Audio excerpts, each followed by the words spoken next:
Hello, thank you all for joining us for this discussion about finding solutions to the Boise area's affordable housing crisis.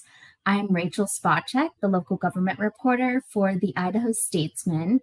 I am part of a team that has been looking into the factors driving our skyrocketing rents in the Treasure Valley, especially for low to moderate income and working class Idahoans. We have been telling the stories of individuals, families with kids, seniors on fixed income, and others who are struggling through this crisis in our series called Affording Boise over the last month and a half. So just briefly, a little bit what we found there.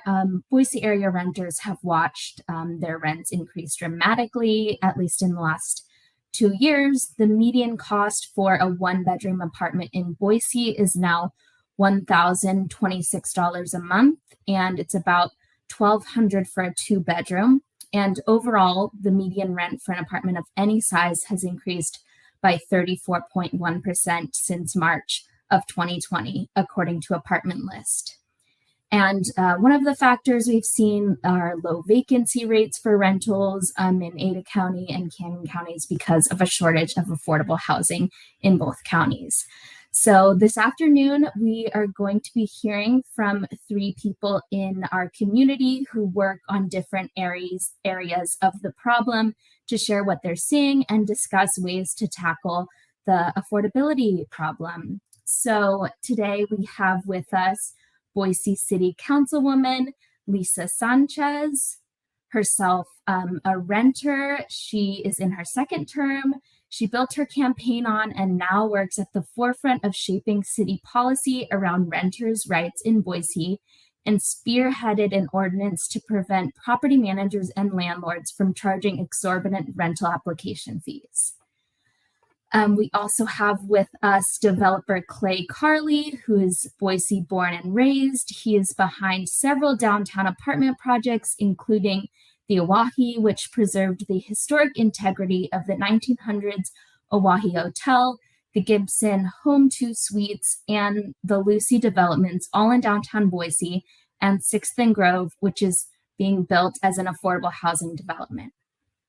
We also have with us DEANNA Watson, the executive director of the Boise City Ada County Housing Authorities, an organization that provides assistance to people seeking affordable housing through Section 8 vouchers, emergency rental assistance, and other programs. So welcome, everyone. So I will start off with a couple questions of my own, and we'll go into some questions that readers submitted on our website. So first, I mentioned the low vacancy rate for rentals. I just wanted to ask, what are other issues that you all are seeing that are driving the rent affordability problem in our area? I was thinking maybe DEANNA, you could answer that one first. Thank you. Well, I think we have seen really kind of a perfect storm happen to Boise, Idaho. If you think back to 2017, 2019, all the different publications that rated Boise as the best city to live in, and the population change that we've seen as a result of that. I think I saw that we had 194% more move in than move out over the last couple of years. So we have the population surge into our area. We had the downturn in 2008-ish when building kind of slowed down to a crawl, and it has not reached back to the level that it needed to be to produce the number of units that we need, especially considering the population growth of our area.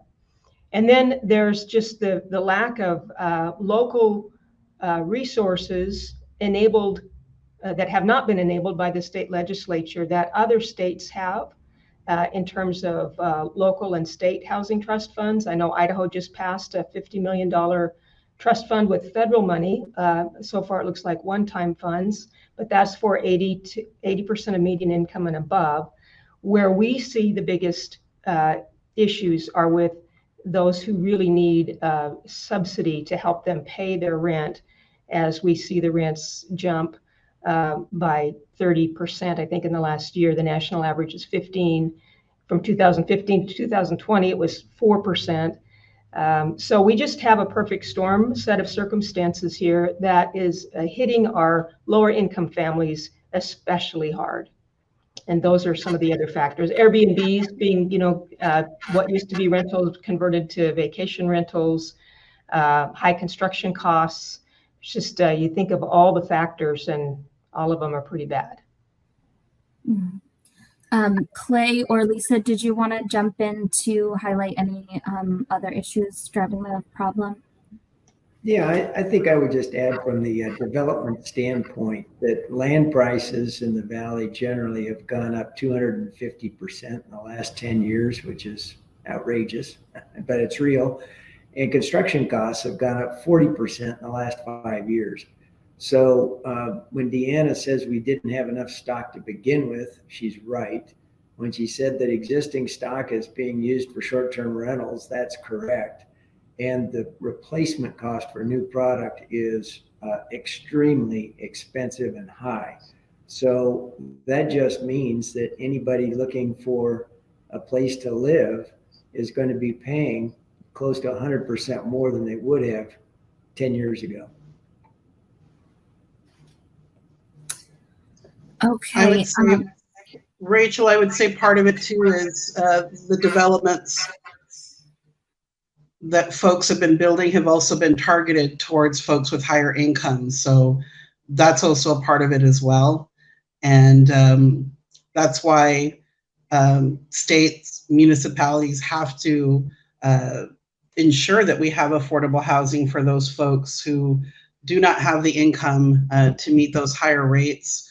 It's unfortunate that Idaho is a state that has very low incomes that have not kept pace with the increased cost of living in our state. So as DEANNA said, it's a perfect storm. We have so many different issues that all intersect to make it very difficult, especially for our folks who are renters.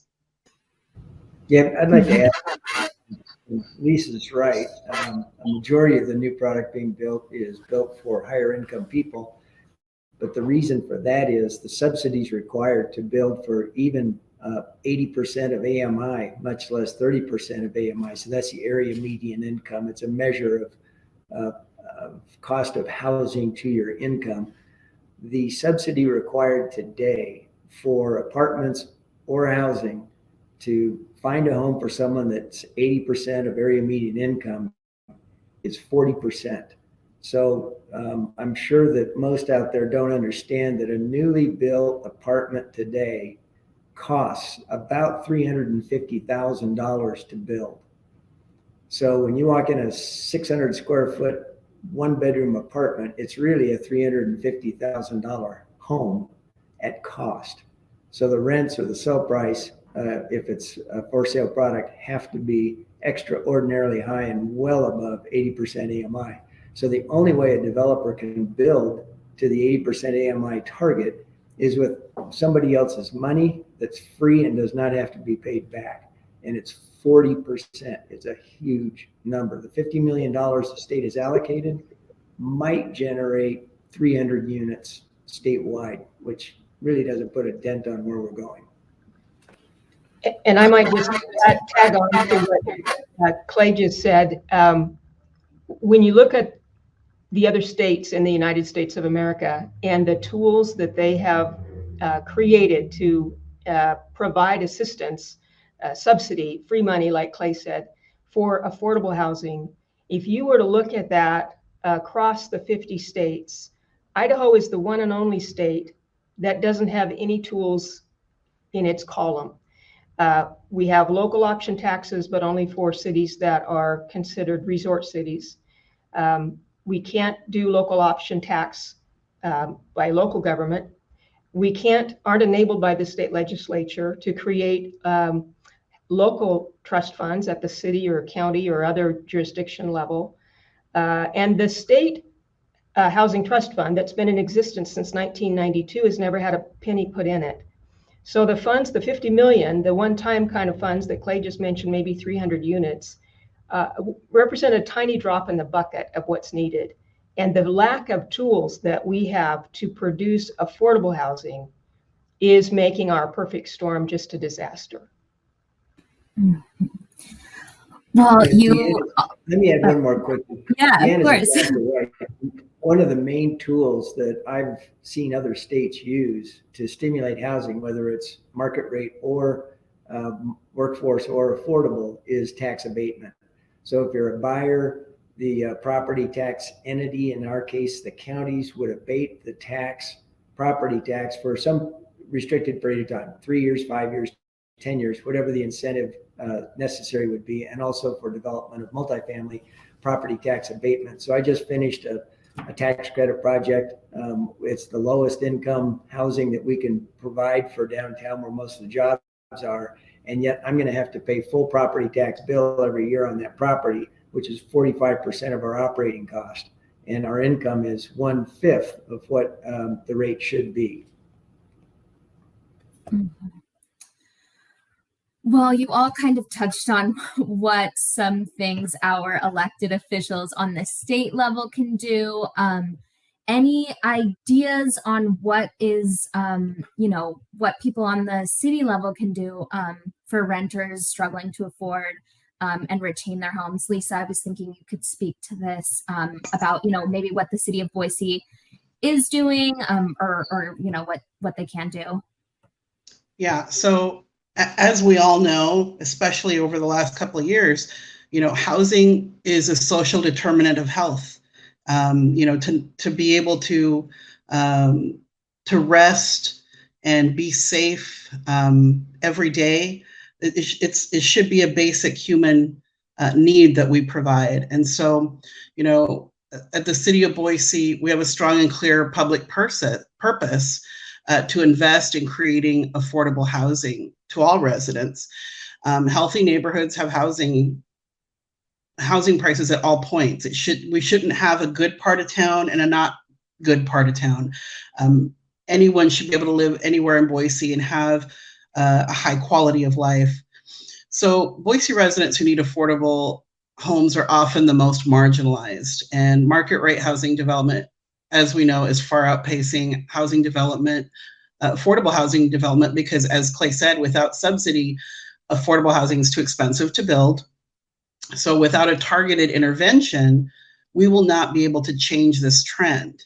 And the city does not have the financial resources available to fill the entire affordable housing gap, which is why the city must highly target the resources that it does have and prioritize to invest in housing that serves households earning below 60% AMI and those without homes, where the greatest need for homes exists.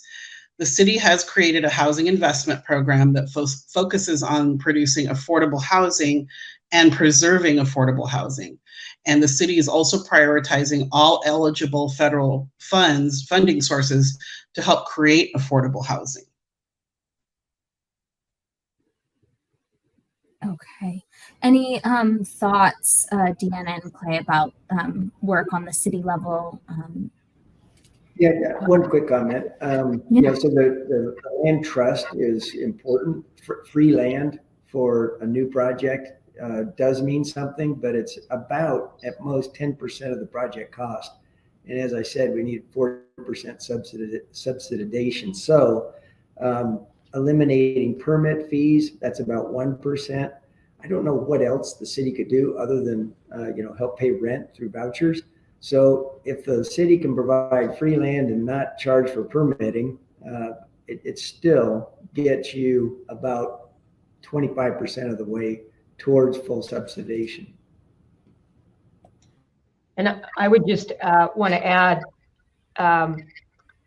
if you think about what the poverty rate is in Ada County, it's probably over 30,000 households.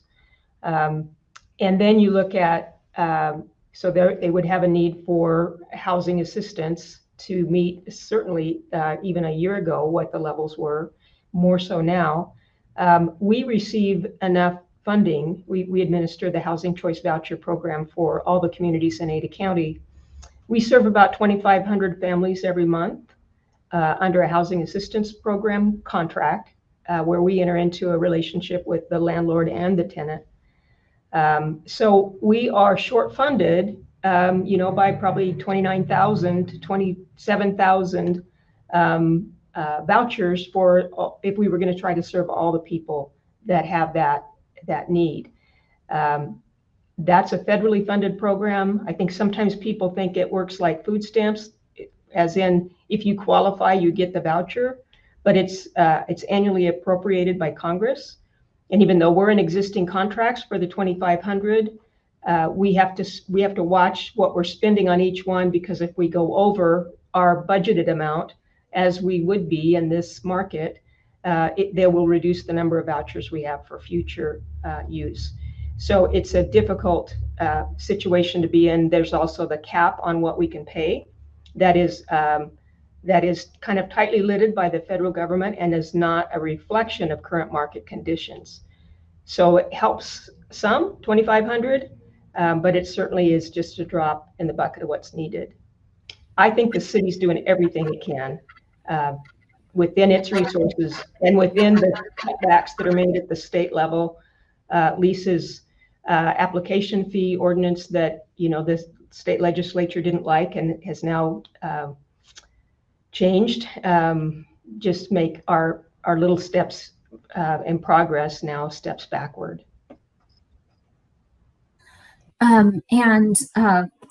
Just like everything, we've kind of touched on this, but we've talked about the governor's $50 million for workforce housing. And Clay, you were recently interviewed by Boise Dev about the low-income housing tax program to encourage developers to build affordable housing. But based on that story and that interview, that seems like just a start.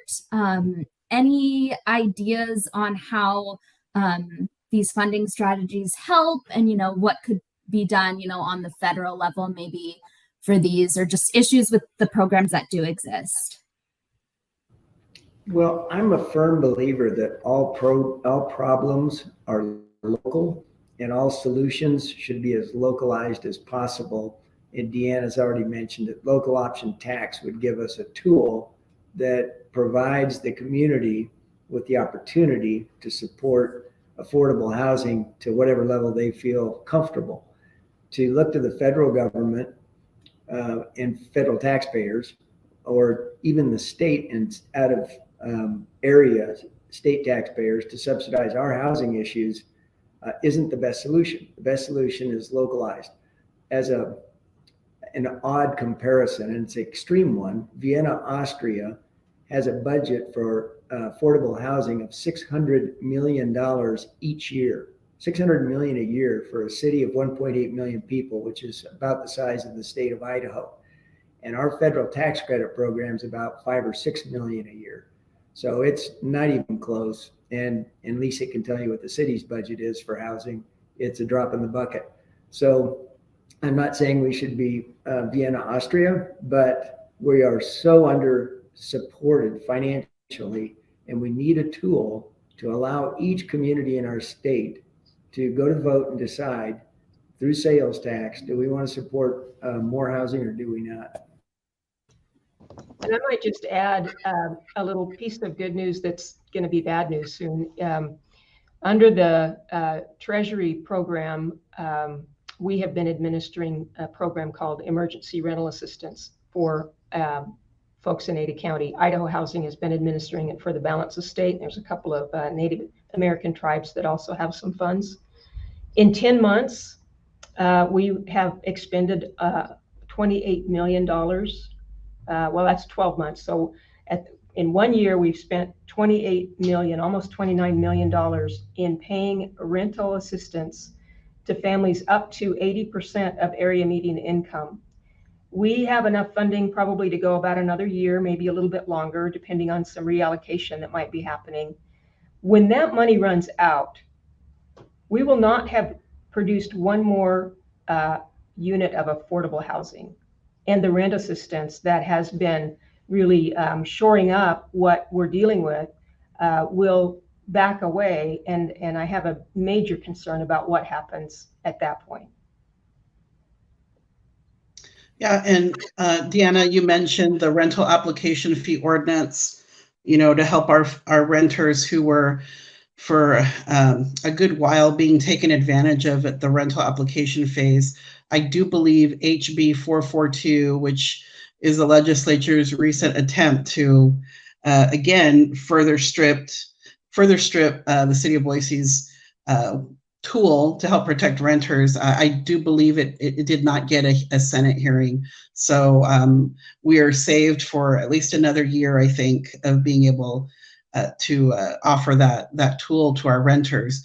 But as far as the resources and what the city can do, right now we are focusing our resources on the folks who are most in need, and inviting the private market to help solve the need for more moderate income households. So right now, the city's primary tools to combat supply and demand is the city's zoning code, which should enable a variety of housing types to help increase supply. So as you know, we are reworking that. So although the city will directly invest in affordable housing for low-income households and for residents exiting homelessness, the city must also enable the private market, so that's developers and residents, to participate in producing a wide range of housing types and therefore levels of affordability.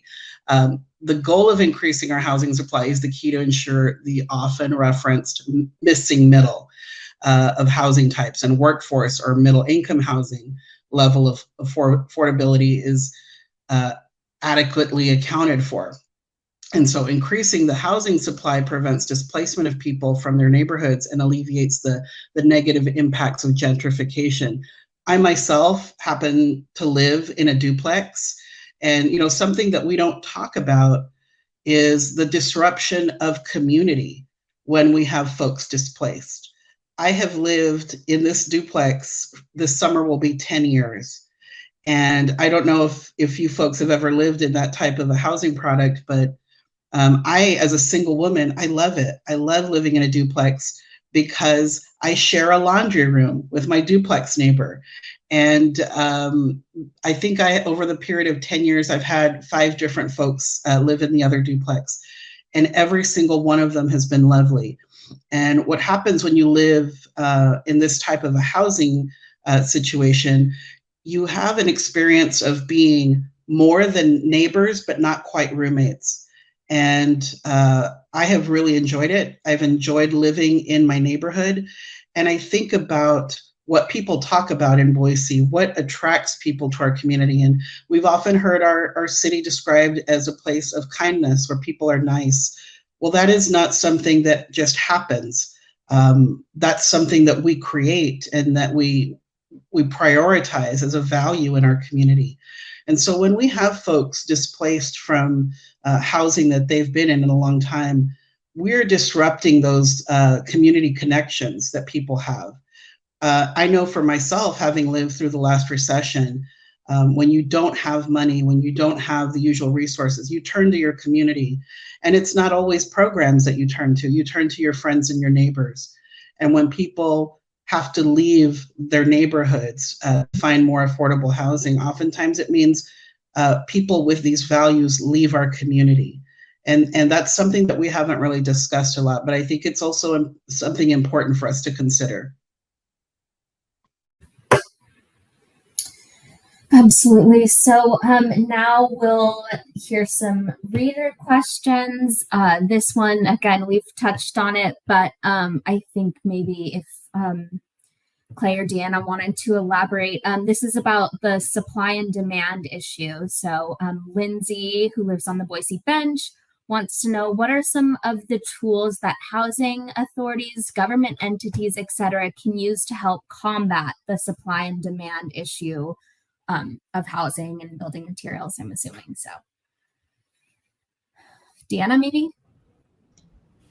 Okay, I'm sure Clay will fill in all the gaps that I leave, but we mentioned low-income housing tax credit funds, and that's a great tool, but it is not funded to the level that we need it to be.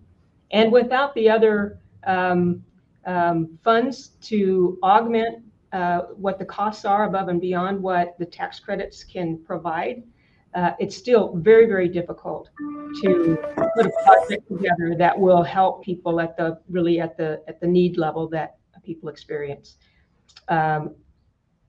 There's funding at the federal government level, like our Section 8 voucher program. There's been some proposals to do universal vouchers, which would dramatically increase the number of vouchers that housing authorities would have to at least make a difference in what the tenant portion of the rent is. But that is not showing signs at this point of being favored for passage. Certainly the Rescue Act funds have provided an infusion of funds to help intensely for a period of time, but those are not sustainable funds that would be needed to go forward. So the lack of funding at the federal level, the lack of tools at the local level, and I agree with Clay, the more we can keep our addressing our programs at the local level, the more we can craft what we're doing to meet the needs that are particular to our locale. But there just aren't enough tools, even for the states that have all the tools, and there certainly are not enough in a state that doesn't elect to have any of those tools. Yeah, I would add this, that number one, Boise and probably the other municipalities in Ada County or Canyon County are very strong in their neighborhood participation.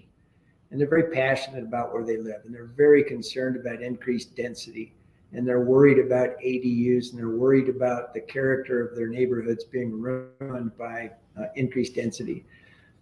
Our new planning director at the city of Boise just told us that Atlanta grew from 400 to 500,000 people, the city limits, in the last 20 years. And the surrounding area went from 1.8 million to 6 million. So that's sprawl. And the only thing worse than sprawl in most people's thinking is higher density. But we don't want sprawl. We can't afford sprawl. And we have to have higher density. And the solution for higher density is good design. That comes first from zoning. And the city's doing a rewrite right now in zoning.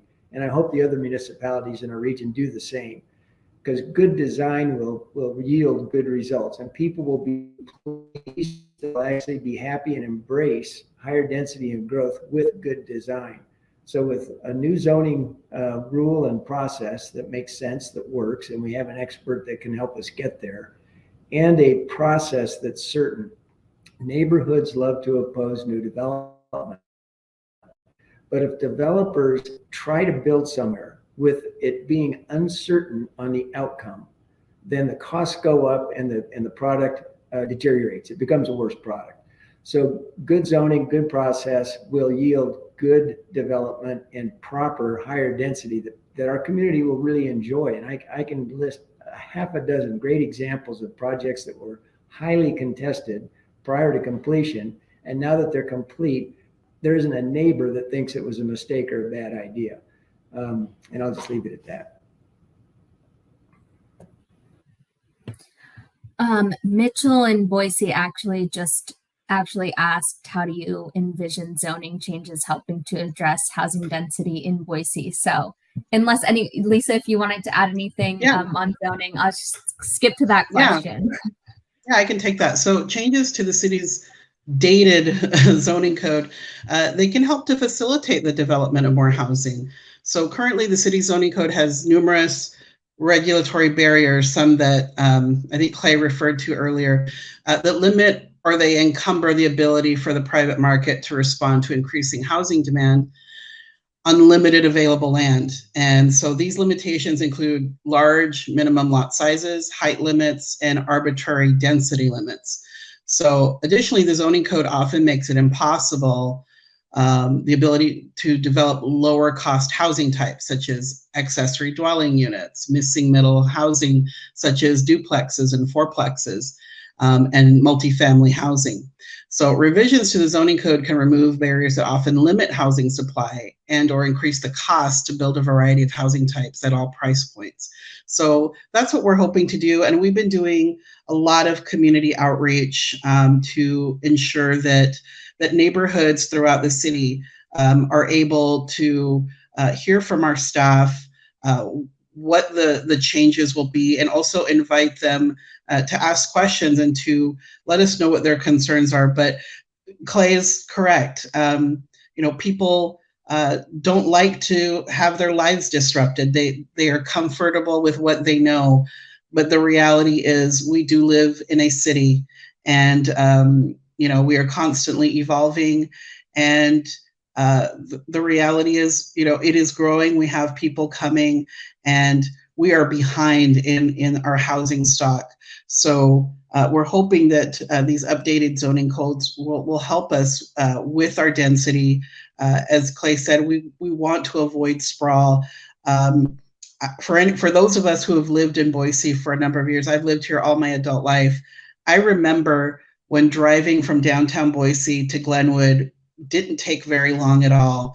And I've had my eyes opened over the last 4 or 5 years to see just what was once a very short drive can take quite a bit of time. And so that's an indication of why it's so important that we look to take advantage of the space that we have, so that we can, first of all, reduce the impact on our city. I mean, one of the things that I appreciate and love about living in Boise, and I really feel it when I leave our city, when I leave our state, is the efforts that we've taken to keep it a clean place. And I'm talking about the air. So for us to reduce the need for folks to travel long distances, and keep our air clean, preserve our natural resources, not have to expend so much money on gasoline and all that. I think all of those things intersect. You can't have housing without taking into consideration transportation. And the more densely we build, the less of an impact on our roads that we have. And kind of switching gears here, Evangelina in Parma asked, are the seniors given housing vouchers so they can continue to stay in their homes regardless of the price hike? Is this an option for them? Just to do a quick plug, that we just did a story on seniors renting on a fixed income, so you can find that at idahostatesman.com. But Deanna, since it's about vouchers, maybe you could take that one first. Sure. It's a great question, and that particular article led me to reach out to that particular senior, and we're working to try to get some of the emergency rental assistance funds to her to at least help her save some rent money for an inevitable move she'll need to be making because of the rent increases. The voucher program is one that is based on when our waiting list is open and who applies for assistance. We used to have an open waiting list until we got up to around 7,500, 8,000 families on the list and a 5 to 7 year wait time. So now we do a lottery system about once every year, year and a half, maybe 2 years, depending on how long it takes us to work through our list. We open the waiting list for a number of weeks, and we collect names, and then a computer program sorts those, kind of like in a big bingo thing, if you picture that, draws the numbers and places them in order. So if a senior has applied and is receiving a voucher from us, and let's say they want to stay where they are, and we then just come in and help pay the rent, the landlord's willing to keep the rent at a level that a voucher will support. That's the best possible scenario, is to have people lease in place. But they have to have gone through the process of receiving approval for use of a voucher or having a voucher assigned to them. We do own and manage a number of apartment complexes, 3 of which are designated for people who are elderly and or disabled. And the assistance works the same, except for when the person moves out, they cannot take the assistance with them. If they have a voucher, it's portable, meaning they can take it not only anywhere in our jurisdiction, but they can actually move. Maybe they have family in Iowa. As long as there's a housing authority there, we can port that voucher with that family, and that housing authority then takes over administering that voucher either on our behalf or they absorb it into their program. So long answer to the question. So it's really dependent upon somebody getting on our waiting list, and then the other benchmarks that need to be met in order for somebody to stay where they are.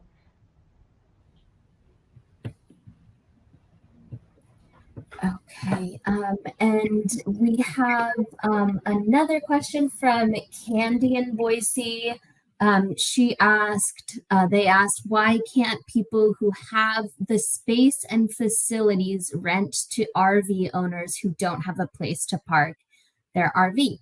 We have an acre and rented to several RV owners for a short period, and it worked out very well. Seems like a win-win, at least on a temporary basis, until this housing crisis improves. So yeah, I guess, we've also heard about alternative housing, people living in their cars, RVs. So yeah, what are the options for them? Maybe Lisa or Deanna, whoever wants to take it. Yeah, so this does have to do with the land use and zoning regulations. So RV parks and mobile home parks, they're tough. And the lot rent on these spaces has also been exorbitantly increasing, leaving people in a really tough spot. So that's a great question. And it's perfect timing as we are redoing our zoning code.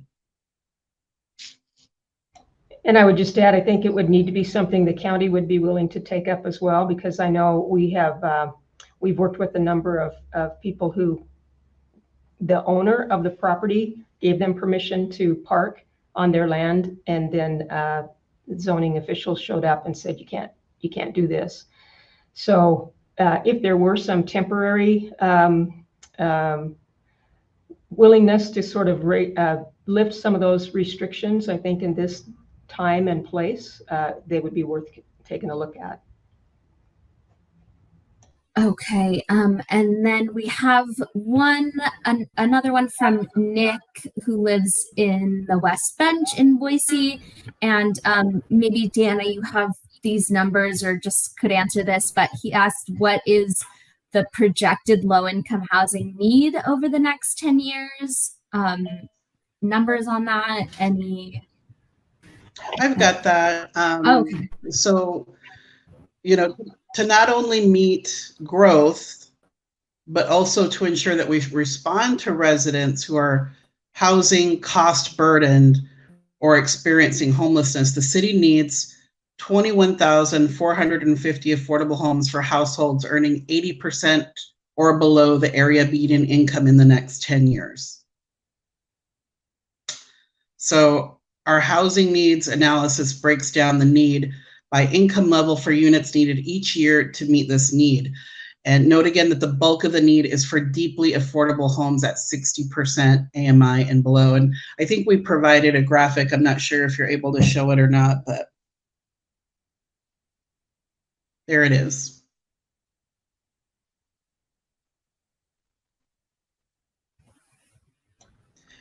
And the city, that's what we're focusing on, is the folks who are the most at need, because, what we have right now, especially as it affects renters, is unfettered rental rates. Right now there is nothing stopping a property owner, a landlord from, raising their rent, at an exorbitant amount. I follow a Facebook page called Boise Renters United, and it's quite shocking when we see folks get on that page and, with a lot of desperation and shock, announcing that their landlord has all of a sudden raised their rent by $700.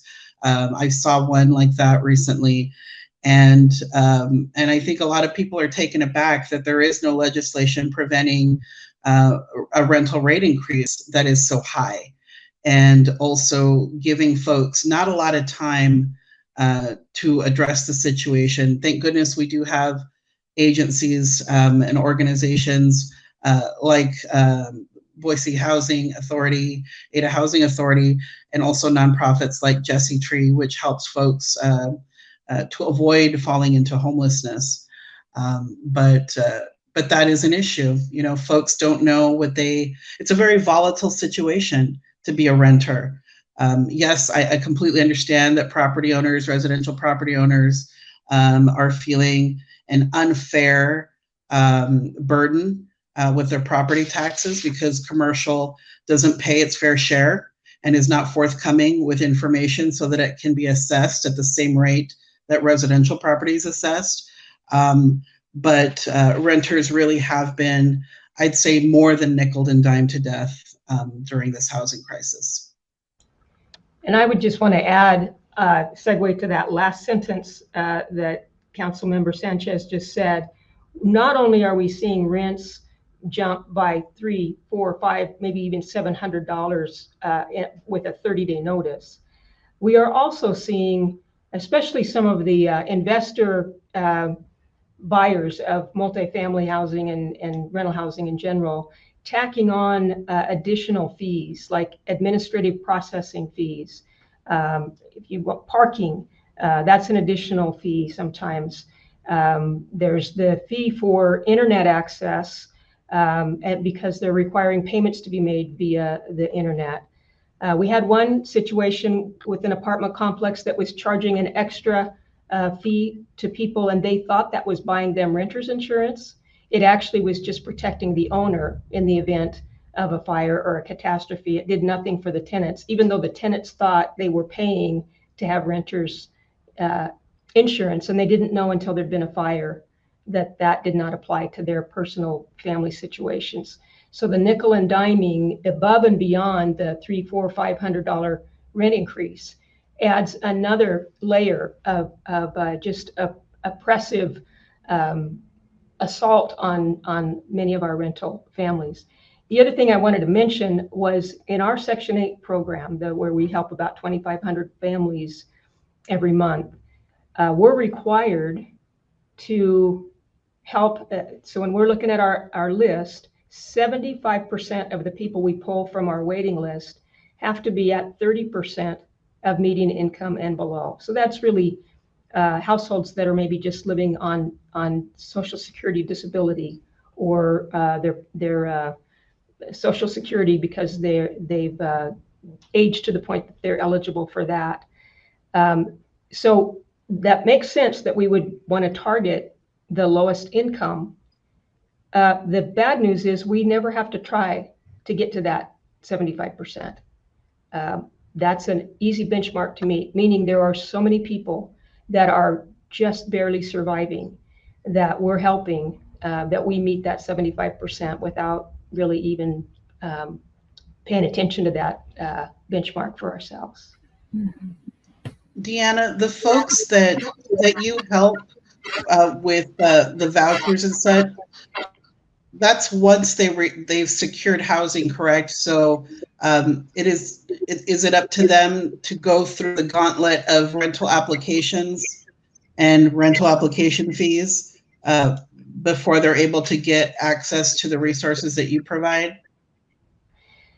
Yeah, there's a little difference between our voucher program and then the emergency rental assistance program. The emergency rental assistance program, we cannot help unless the family's already in a lease, a written lease arrangement.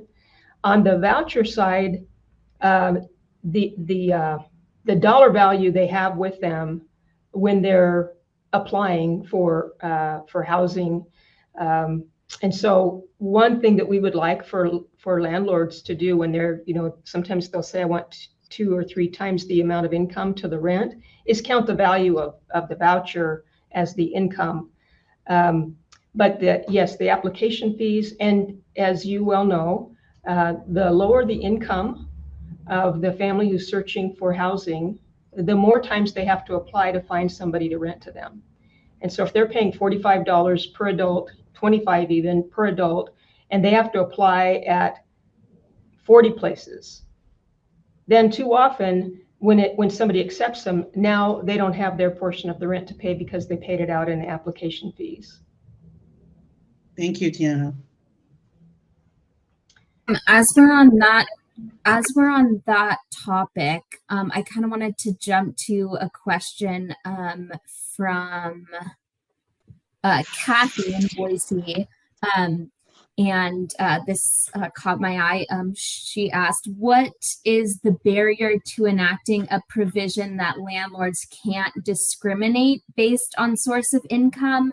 You know, Deanna, you were just mentioning people with vouchers, low income, you know, you have to apply multiple places. And I know some states have that source of income discrimination in their housing, you know, in their statutes. So yeah, what's kind of stopping us and what would need to be done to get that in Idaho? Great question. And what I worry about is that we pass something like that and we think it's going to help more than it actually does. Because what we see is landlords finding other reasons not to rent to a household that has subsidy. Certainly it would be an added tool and it would help some. But it would have to pass at the state level where there has been a real unwillingness to add anything to our very paltry landlord-tenant law in the state of Idaho. So it's really, you know, quite a free-for-all. Other states have property managers have to have some kind of license or certification, like barbers do. Here, that's not even considered.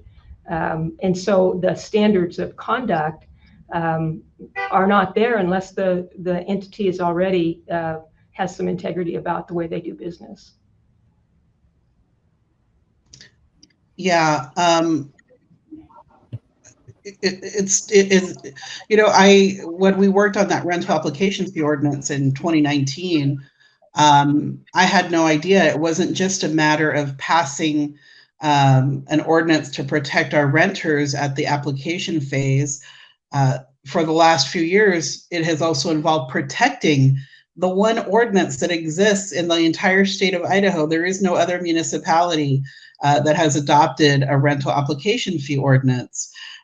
Nevertheless, we've had Idaho state legislators work to remove just that one piece of legislation that protects our renters at that phase. And that is the environment in which we're trying to do this work to protect the interests of our renters, who are a growing segment of our community here in Boise. You know, when I campaigned for re-election to city council this past year, I was shocked at the number of renters that I met in neighborhoods where I wasn't expecting to meet renters, but there has been a lot of out-of-state investors who have purchased homes, single-family homes in Boise, and are now renting them to folks. So, you know, that is the environment we're working as we're trying to be thoughtful about the work that we do on behalf of renters and what we do in terms of ordinances at the city of Boise, being ever mindful of the likelihood that someone at the state house is going to try to preempt our work. Very necessary work for our renters.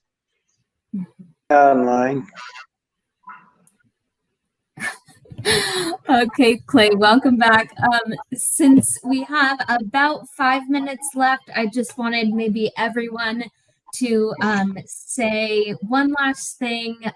What, you know, where do we start? You know, we've talked about, you know, how multifaceted this problem is, but, you know, what is the first thing that we can do on any level? Clay, let's start with you.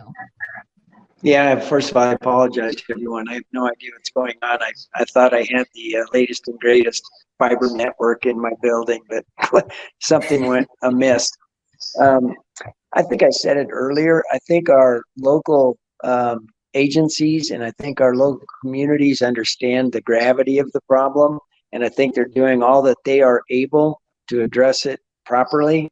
I think what we need to do first is enlist the state of Idaho and the legislature to provide us and enable legislation that allows us to solve our local problems locally. They like to think that they want to control what happens locally. And for a governing body that preaches about minimal government, it's very disappointing to see them restrict our ability, whether it's the county or the city or even highway districts, to do things the way they want to and allow them to fund it the way they see fit.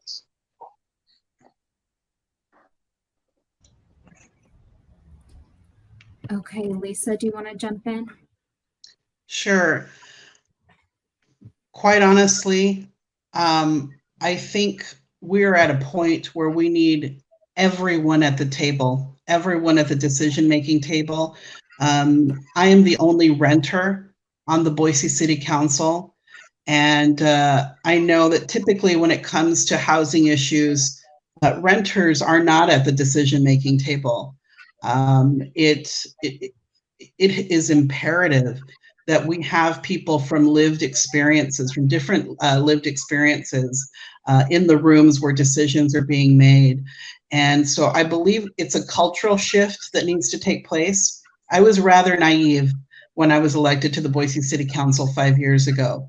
I didn't realize how much hatred there was against renters, as if we are second-class citizens, and we're not. We're people who operate at all levels of society. Like I said, we're getting to the point where I think half of the people who live in Boise are renters. And so we need more renters to run for office. We need them to serve on commissions. We need them to be a part of this process because we are very much affected, especially now where we are targeted for exploitation. And it's important for our voices to be heard. And I would agree with both, but I would also add just a little story from my own personal life experience in this last year and what it's taught me. My daughter is battling a life-threatening condition that carries with it prescription costs that insurance won't fully cover, and have meant that I've needed to come up with thousands and thousands of dollars each month to get her the medication she needs to survive.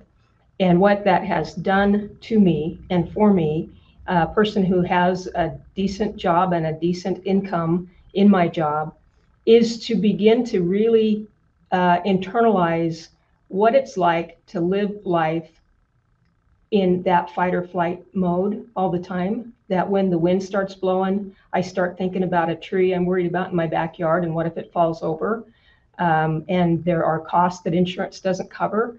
What if my car breaks down? I mean, there's all of the survival instincts kick in, but that also means they crowd out the living and thriving part of focus on in life.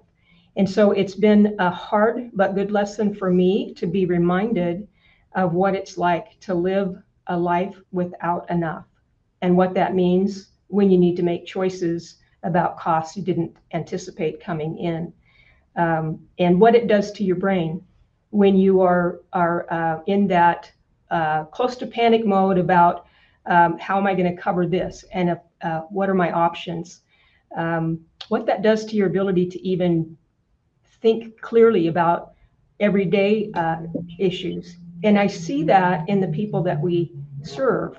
When they are struggling so hard, they can't pick their head up.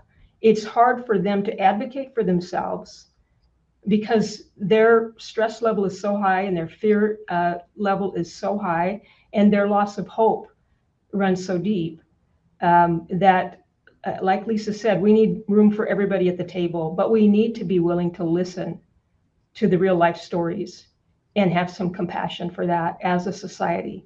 This is supposed to be, a government by, for, and of the people, and it needs to be for all.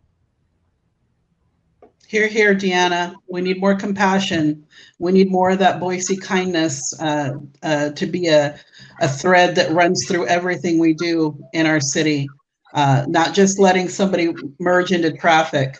It needs to be a part of the way we do business in Boise. Well, thank you all.